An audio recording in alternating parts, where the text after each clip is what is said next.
Hi, today we are going to talk what is a financial checkup. A financial checkup looks at the current state of your finances to determine what kind of shape they are in and whether you need to make any changes in how you're handling them to stay on the track. Here's a simple system for assessing your financial fitness.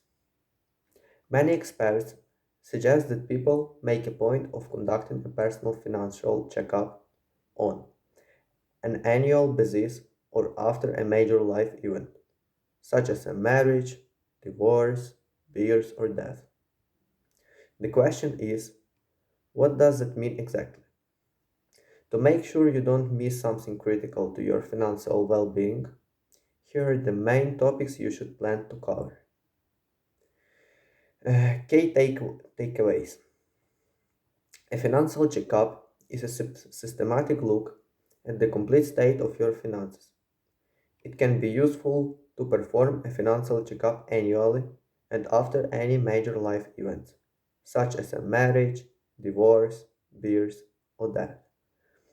Uh, your checkup should include your retirement accounts and other savings, your debt, your estate plan, your insurance coverage, among other topics. Review your life changes. To begin with, review any major changes in your life that have taken place since your last financial checkup.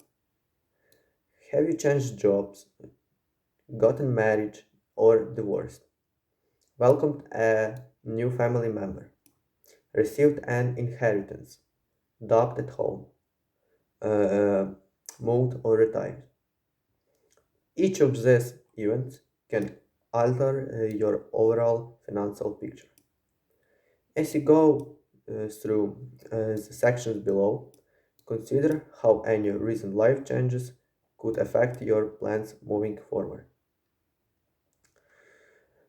Set or reset financial goals. Building an adequate retirement fund is one example of financial goal. Others include creating emergency fund, saving up for a down payment on a car or home, starting your own business, or anything else that requires money you don't already have. Evaluate your progress toward your financial goals and adjust as needed. Once you achieve a goal, cross it off the list and replace it with other. Sketch out a budget. Your budget is a blueprint for handling your income and express on a recurring basis. A budget should be monitored and adjusted as needed. The idea is to make sure you have enough income to cover all your usual expenses, with some extra set aside for your longer term financial goals. You can maintain your budget with pencil and paper, a computer spreadsheet, or one of the many available free or expensive budgeting software programs. Access your debt. Review your progress in paying down all debt, including loans and credit cards. If your debt is rising, especially high interest in credit card debt, it might be time to adjust your spending so that those balances start to decline again. Two popular ways to reduce debt are the snowball method and the avalanche method. Evaluate interest and rates on everything from your mortgage to your car loan to credit cards. Consider refinancial loans or switching to another credit card with a lower rate. Important. Federal law entitles you to one free credit report annually from each of the three major credit reporting agencies: Equifax, Experian, and TransUnion. Check your credit reports. Each of the three maintain credit reporting agencies. Equifax, Experian, and TransUnion is required by federal law to provide you with a free copy of your credit report each year. You can obtain your reports at the official website for that purpose. Annual credit report. Check for errors and report any you find immediately. Credit reporting agencies are not required to provide you with a free credit score, but you can obtain yours for a reasonable fee. Some banks provide free credit scores. However, not all are official. FICO scores, for example, the type most widely used by lenders. If necessary, begin to take steps to improve your credit score. Revisit your retirement savings. As part of your financial checkup, you will also want to evaluate your contributions to your company, if you have one. Make sure you are contributing at least enough to get any employer match. If you are already maxed out of your contributions, consider opening up a traditional or Roth IRA. This could also be a good time to rebalance your portfolio as needed. In general, the closer you are to retirement, the less risk you should be taking with your money. Many 401k plans offer target date funds that automatically adjust your risk exposure over time.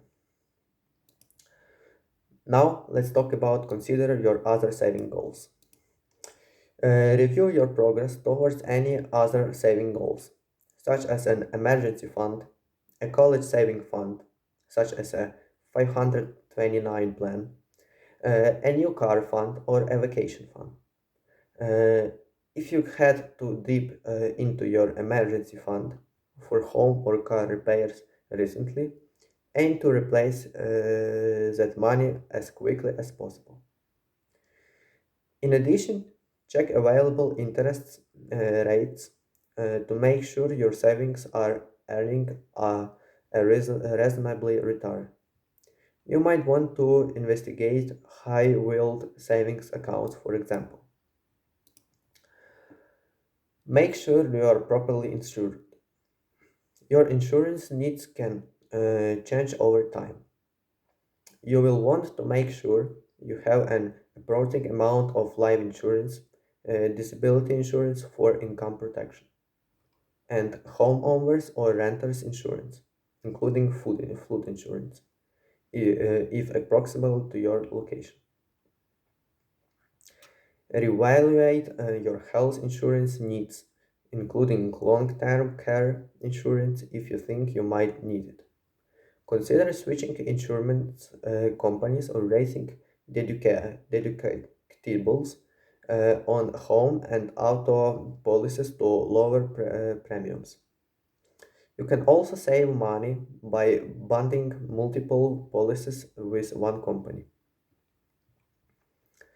Evaluate your estate plan. Even if your assets are relatively modest, you should have a plan for what would happen to them if you were to die. Review you will or trust to make sure happy with your choice or executor or trustee and anyone to whom you are granted power to attorney. Review benefits and allocations to make sure they match your current wishes. Access your living will or other advanced directives. If necessary, engage an estate planning attorney to make sure you follow all applicable state and federal laws with any changes you make. And don't forget taxes. The International Review of Service has an online tax withholding estimator you can use to make sure you are having the right amount withheld from your paycheck. If you are self-employed, even part-time or receive other income that doesn't have taxes withheld, such as a pension, or you'll want to be sure you're making adequate quarterly estimated tax payments. This will keep you from facing a big bill and possible underpayment penalties,